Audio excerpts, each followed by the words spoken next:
जय हिंद। आप में से बहुत से लड़कों ने कमेंट कर करके ये बात पूछा कि सर टूर ऑफ ड्यूटी को अच्छे से समझा दीजिए। तो चलिए समझते हैं हम लोग टूर ऑफ ड्यूटी के बारे में। देखिए, जो आर्मी है इसकी दो सबसे बड़ी खासियत होनी चाहिए। सबसे पहला कि आपकी आर्मी एक्टिव होनी चाहिए, दूसरा कि आर्मी को यंग रखना जरूरी है, जवान रखना चाहिए आर्मी को। इसलिए आर्मी के जवानों को बहुत ही जल्दी रिटायर कर दिया जाता है और रिटायर के बाद उन्हें पेंशन भी दिए जाते हैं। पेंशन के बोझ को कम करने के लिए टूर ऑफ ड्यूटी को लाया गया। तो समझते हैं हम लोग टूर ऑफ ड्यूटी के बारे में डिटेल से। आप अगर ध्यान से समझेंगे तो आर्मी में जाने के कई रास्ते हैं। इंडिया में अगर देखिएगा तो ये 3 रास्ते हैं। अभी इंडिया में एक दौर है परमानेंट कमीशन। परमानेंट कमीशन उसे कहा जाता है जिसमें आपको पूरी ज़िंदगी आर्मी के साथ पूरी लाइफ गुजारनी होती है। लाइफ कहने का मतलब ये नहीं है कि आपको पूरी ज़िंदगी आर्मी में नहीं रहना है। अगर आप जवान हैं तो आपकी उम्र 38 से 40 साल होगी तो आपको रिटायर कर दिया जाएगा। ऑफिसर हैं तो 54-55 पे रिटायर कर दिया जाता है। कर्नल से ऊपर रैंक के हैं तो 60 साल पे रिटायर किया जाता है। तो ऑन एन एवरेज ये परमानेंट में आते हैं। इसके अलावा एक शॉर्ट सर्विस कमीशन होता है। इसमें आपको 10 से 15 साल ड्यूटी करनी होती है। जब तक ड्यूटी करिएगा तब तक आपको सैलरी वगैरह सब कुछ मिलते रहेंगे। 15 साल बाद रिटायर कर दिया जाता है। अब रिटायरमेंट के बाद इन लोगों को पेंशन भी दिया जाता है। अब आर्मी जो नया प्लान कर रही है वो टूर ऑफ ड्यूटी ये 3 साल के लिए होगा। अभी इस पर कोई ऑफिशियल बात नहीं हुई है कि इसका स्ट्रक्चर कैसा रहेगा, लेकिन हमारे जो CDS हैं, chief of defence staff Bipin Rawat, उन्होंने इस ओर इशारा किया था कि टूर ऑफ ड्यूटी का प्लान चल रहा है। तो ये 3 साल के लिए आर्मी में आना होगा। अभी हम इस पर डिटेल से चर्चा करेंगे। अब हमारे देश में कुछ और भी समझिए। हमारे देश में कुछ टेरिटोरियल आर्मी है। टेरिटोरियल आर्मी उसे बोला जाता है जिन्हें हम ट्रेनिंग देते हैं और ट्रेनिंग देने के बाद उन्हें छोड़ देते हैं, भैया आपको जो काम करना है करिए। और जब युद्ध होगा ना तो हम उन्हें बैकअप के लिए बुला लेते हैं। ऐसे टेरिटोरियल आर्मी ये होते हैं। ये इसलिए किया जाता है ताकि लोगों का सेना से जुड़ाव बना रहे।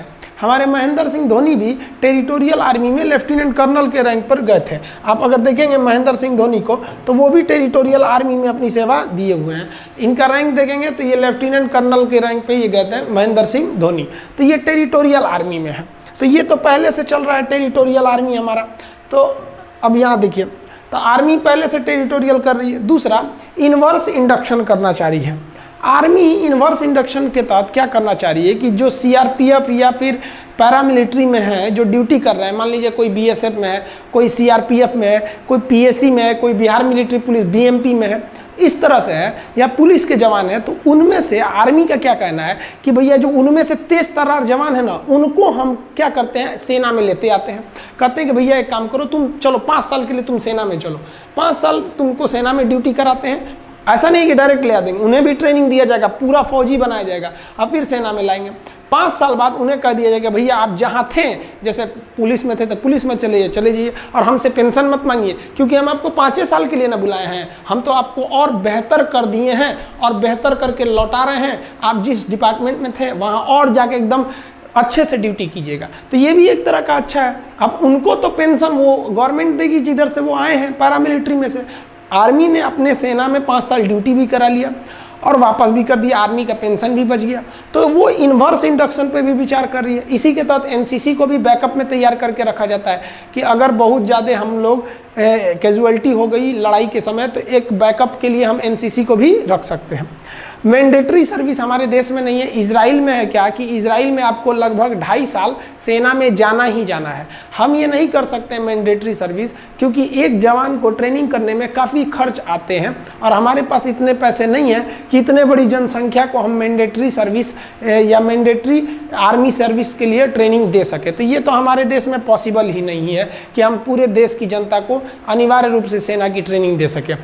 इनवर्स इंडक्शन क्या है समझा दिए। टेरिटोरियल आर्मी केवल सेना का मनोबल बढ़ाने के लिए इसमें VIP लोग को शामिल कर दिया जाता है। अब मेन जो है वो हमारी बात चल रही है किस पर, टूर ऑफ आर्मी पर, टूर ऑफ ड्यूटी पर। इसके तहत केवल 3 साल के लिए लाया जाएगा। अब आप कहिएगा कि सर 3 साल में फ़ायदा क्या हो। देखिए, मान लीजिए अगर इस साल 1000 लोगों को भर्ती किए, फिर अगले साल 1000 लोग, फिर अगले साल 1000 लोग, 3 साल में हमारे पास कितने हो गए, 3000। अब अगले साल तो जो पहले आए थे वो तो रिटायर होंगे, फिर 3000 आ जाएंगे। तो इस तरह से हमारे पास हमेशा एक रेगुलर आर्मी बनी रहेगी और ये आर्मी को हमें क्या नहीं देना पड़ेगा, पेंशन भी नहीं देना पड़ेगा। अभी हम पेंशन पे आएंगे, चर्चा करेंगे। अब थोड़ा सा हम आगे समझते हैं टूर ऑफ ड्यूटी में। ध्यान से समझिए, इस टूर ऑफ ड्यूटी के बारे में समझिए। ये एक तरह का इंटर्नशिप है। इंटर्नशिप क्या होता है कि आपको किसी खास काम के लिए और खास फिक्स समय के लिए जब बुलाया जाता है तो उसे इंटर्नशिप कहते हैं।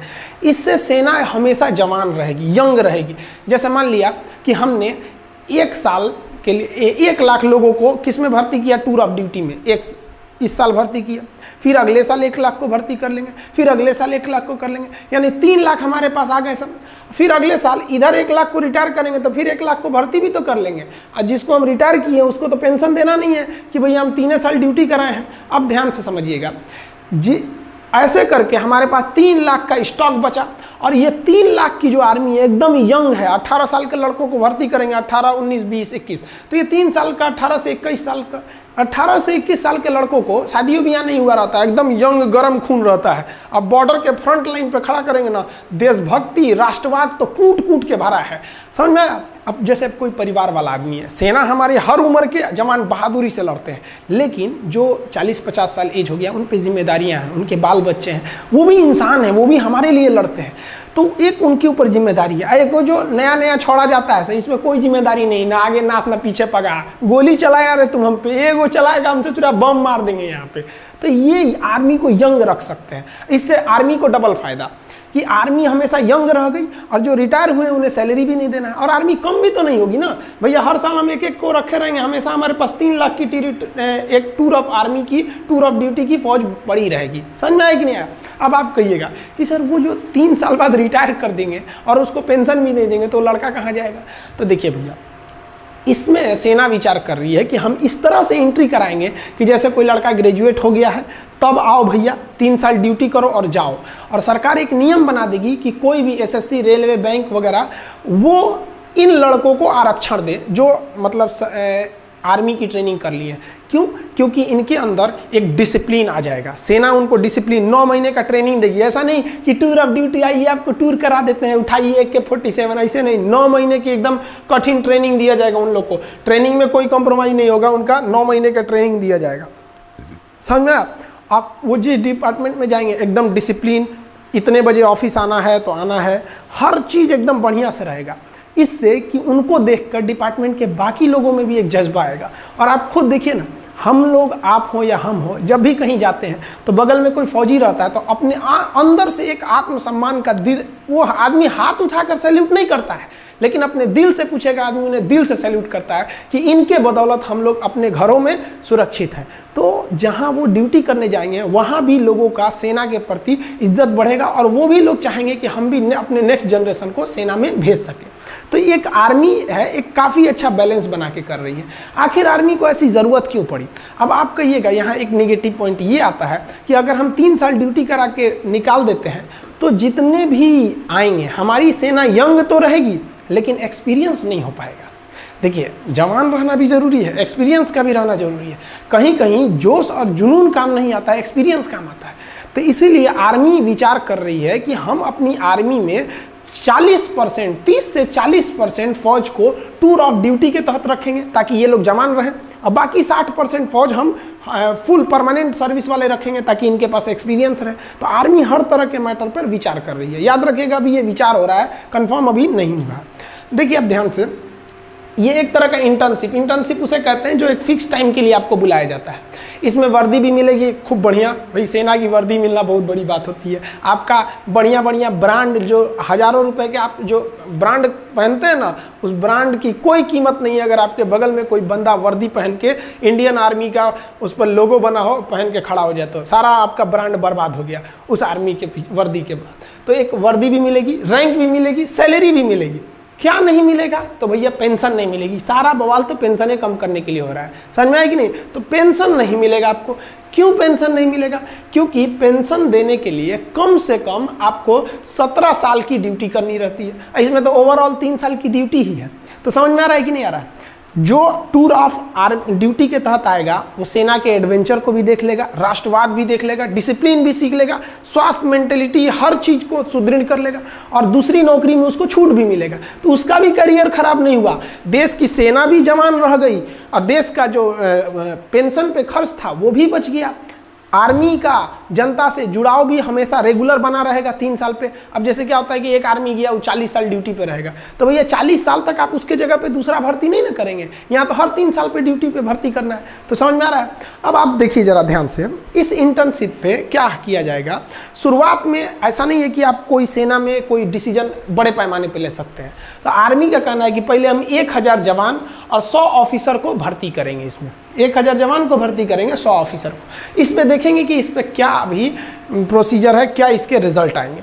हम आपको अभी इसके फायदे समझाते हैं। अब ध्यान से समझिए इसके फायदे क्या क्या होंगे हमारे। देखिए इसके बेनिफिट समझाते हैं। एक रेगुलर जो जवान होता है ना, हम अभी इसमें ऑफिसर की बातें नहीं कर रहे हैं, हम जवान की बात कर रहे हैं। देखिए ऑफिसर बहुत कम होते हैं, एक कंपनी में लगभग 3 प्लाटून होता है। जैसे 10 जवान का एक सेक्शन होता है और 3 सेक्शन को मिला के एक प्लाटून बनता है और 3 प्लाटून को मिला देंगे तो एक कंपनी बनती है और एक कंपनी को कमांड करता है एक ऑफिसर, यानी 90 लोगों की फौज पे एक ऑफिसर हो जाता है। 90 से 120, कभी कभी 4 प्लाटून का भी एक कंपनी बनता है। वो फर्दर वीडियो में हम आपको समझाएंगे। Company, platoon, section, battalion, regiment, brigade, division, इस सब में अंतर कभी समझा देंगे उसमें। तो एक रेगुलर जो जवान होता है उस जवान को पूरा परमानेंट अगर ड्यूटी दीजिएगा तो भर्ती से लेकर उसकी जितनी सैलरी बनती है, अलावेंस बनता है, भत्ते बनते हैं, उसको पेंशन होता है, वो सब मिलाकर अगर जोड़ दीजिएगा तो 11 करोड़ रुपए आते हैं। 11 करोड़। और अगर यही जवान अगर हम टूर ऑफ ड्यूटी के तहत लेते हैं तो 3 साल का है, तो 3 साल में आप उसको कितना अलावेंस दे दीजिएगा, कितना खर्चा कीजिएगा। अब पेंशन का तो बवाल नहीं है, तो टोटल 90 लाख खर्च आएगा। तो हम यहाँ कैलकुलेशन इजी करने के लिए 1 करोड़ लिख दिए, मान के चलिए 1 करोड़ आएगा। तो सोचिए जो रेगुलर जवान है वो 11 करोड़ और जो टूर ऑफ ड्यूटी पे आ रहा है 1 करोड़, यानी एक जवान पर कितना बचेगा हमको? 10 करोड़ बचेगा। दूसरा, ये तो पैसा बच ही गया, दूसरा ये जो फुल समय ड्यूटी करेगा, जैसे मान लीजिए कि हम ही आर्मी में भर्ती हो जाए तो अभी हम अच्छे से ड्यूटी कर सकते हैं, लेकिन 10 साल बाद क्या बुढ़ा जाएगा आदमी, अच्छे से नहीं ना ड्यूटी हो पाएगी, उतने बेहतरीन ढंग से नहीं हो पाएगा जितना कि यंग आदमी कर सकता है। तो इससे डबल फायदा टूर ऑफ ड्यूटी से। एक जवान के पीछे 10 करोड़ बच गया और सेना पूरी तरह जवान है, एकदम यंग है। समझ में आया कि नहीं? तो ये हो गया इससे फायदा। अब देखिए जरा ध्यान से, स्टार्टिंग हम लोग ट्रायल जो करने जा रहे हैं, शुरुआत में हम लोग 1000 सैनिकों को भर्ती करेंगे। तो देखिए बेनिफिट क्या होगा, हम 1000 सैनिकों को भर्ती करने जा रहे हैं। एक सैनिक पर कितना बेनिफिट है? 10 करोड़ का। तो 1000 पर कितना हो जाएगा? उसमें 10 से गुणा कर दीजिए, 10,000 करोड़।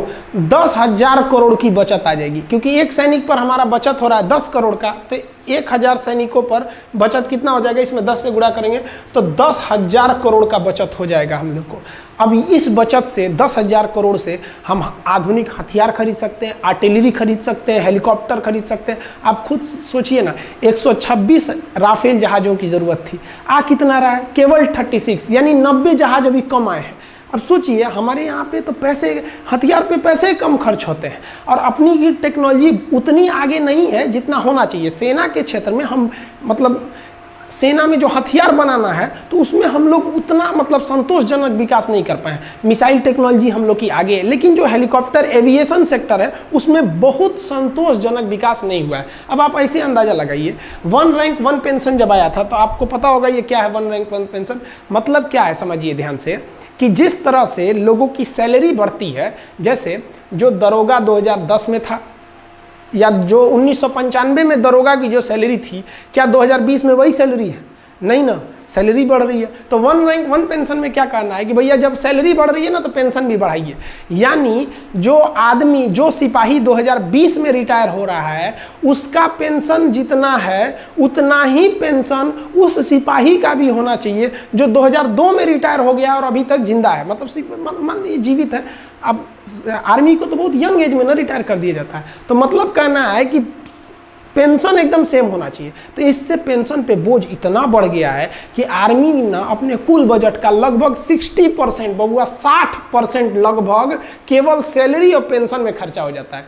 यानी जो आर्मी को पैसे मिलते हैं उस पैसे का 60% सैलरी या पेंशन में खत्म हो जाता है। बाकी में आपका डीजल का खर्चा है, ये वगैरह वगैरह खर्चे हैं, तो बहुत कम खर्च हो पाते हैं हम लोग का। अब ऐसे समझिए ध्यान से, हमारी आर्मी को टोटल 2.5 लाख करोड़ रुपए मिलते हैं साल में, कि भैया इस 2.5 लाख करोड़ में आपको जो करना है करिए। अब 2020 का हम आपको बताते हैं, जो 2.5 लाख करोड़ मिले थे हम लोग को, उसका हिसाब देखिए ध्यान से यहाँ पे कैसे है 2.5 लाख करोड़ का 2020 में। उस 2.5 लाख करोड़ में से 1,33,000 करोड़ हम लोग पेंशन देने में खर्च कर दिए, यानी लगभग आधा खर्च कर दिए पेंशन देने में, 1 रैंक 1 पेंशन का पेंशन पे। और हथियार कितने का खरीदे? 1,20,000 करोड़। आप अगर इसको जोड़िएगा तो लगभग 2.5 लाख करोड़ आ जाता है। तो ये हमारा 2.5 लाख करोड़ का हिसाब है, आधा निकल गया पेंशन सैलरी देने में, अब बाकी बचा। अब खुद सोचिए ना, पेंशन वगैरह का जो हमारा खर्चा है पेंशन का, उससे कम खर्चा है हमारे हथियार का। अब कहीं ना कहीं आपको भी अजीब लग रहा होगा सुन के कि भैया हम हथियार पे जितना खर्च कर रहे हैं उससे ज़्यादा पेंशन पे खर्च कर रहे हैं। तो ये टूर ऑफ ड्यूटी है, इसके पीछे भले ये तर्क दिया जा रहा है कि आर्मी जवान रहेगी, सेना जवान रहेगी, ये तर्क दिया जा रहा है कि युवाओं में जो राष्ट्रवाद है, जो देश प्रेम है, उसका सही उपयोग होगा, लेकिन इसके पीछे जो मेन रीजन है वो आपको दिख गया कि आर्मी अपने पेंशन को बचाकर उस पैसे को मॉडर्नाइजेशन की ओर लगा सकती है। क्योंकि हमारे जो बगल में चाइना है, ये बहुत ही ज़्यादा अपने आर्मी पे पैसे खर्च कर रहा है। तो ये समझ में आ गया आप लोग को। अब आपके मन में एक सवाल आएगा कि ये जो सैनिक होंगे टूर ऑफ ड्यूटी पे, ये कैसे आएंगे? टूर पे जैसे घूमने जाते हैं? नहीं, इनका भी वैसे ही बहाली होगी, वैसे ही भर्ती होगी जैसे एक रेगुलर आर्मी का होता है, वैसे ही ट्रेनिंग होगी जैसे एक रेगुलर आर्मी का। यानी अगर कोई जवान खड़ा है तो आप देख के नहीं कह सकते हैं कि टूर ऑफ ड्यूटी का है कि ये परमानेंट है। फिर आप उसके आई कार्ड को देखना पड़ेगा, उसका सर्विस रिकॉर्ड देखना पड़ेगा कि कौन सा ये जवान है, तब पता करेंगे। ट्रेनिंग भी एक ही जगह पर होगी, सैलरी भी एक मिलेगा, हर चीज़ एक रहेगी। फ़र्क बस ये रहेगा कि भैया आपको 3 साल पर रिटायर कर दिया जाएगा बस, अब और पेंशन नहीं दिया जाएगा। भर्ती सेम होती है। आप आर्मी की भर्ती देखे होंगे, हमारे देश के जितने युवा जवान होते हैं दौड़ लगाते हैं वो लोग 4 मिनट में 1600 मीटर दौड़ लगा के वो दौड़ लगाते हैं। फिर जो प्रोसीजर होती है उनका, वो उस प्रोसीजर के बाद वो लोग सेलेक्ट होते हैं, और सेलेक्ट होने के बाद तब वो कहाँ जाते हैं? आर्मी में जाते हैं। सबका पैरामीटर सेम रहेगा। आर्मी में अगर वो चले जाते हैं तो आप नहीं कह सकते हैं कि इनमें से कौन सा जवान टूर ऑफ ड्यूटी का है और कौन सा जवान हमारा मतलब परमानेंट है। तो सब का सब क्या रहेगा? एकदम सेम रहेगा। आप समझ में आ गया आप लोग को कि ये टूर ऑफ ड्यूटी मेनली किसके लिए किया जा रहा है कि भैया हम अपने पेंशन पे हो रहे खर्च को कंट्रोल कर सके और अपनी सेना को मॉडर्न टेक्नोलॉजी दे सके। जैसे हमारे सैनिकों का बैलिस्टिक हेलमेट नहीं रहता है, इंफ्रारेड रिकॉग्नाइजर नहीं रहता है, अभी भी हम लोग इंसास राइफल लेके चल रहे हैं लोग। तो ये सब चीज़ें, आर्मी की जो बूट होती है वो काफ़ी हैवी होती है, वजन में बहुत भारी होता है। अभी कई ऐसे बूट आ गए हैं आर्मी के पास, जैसे अमेरिकन सोल्जर का दिखेगा तो बूट बहुत मजबूत रहता है जूता, और भारी नहीं रहता है। हमारे सैनिकों का बूट मजबूत है लेकिन भारी है। तो भैया उसके लिए क्या चाहिए? पैसे चाहिए। तो हम लोग का आधा पैसा तो सैलरी पेंशन पे ख़त्म कर दे रहे हैं। तो आई होप आप समझ गए होंगे टूर ऑफ आर्मी का।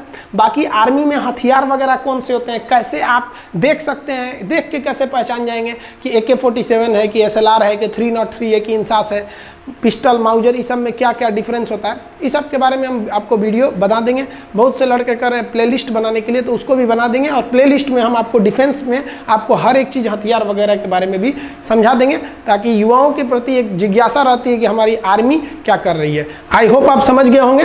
समझ में आया? एक सैल्यूट हमारे भारत के वीर जवानों के लिए। जय हिंद।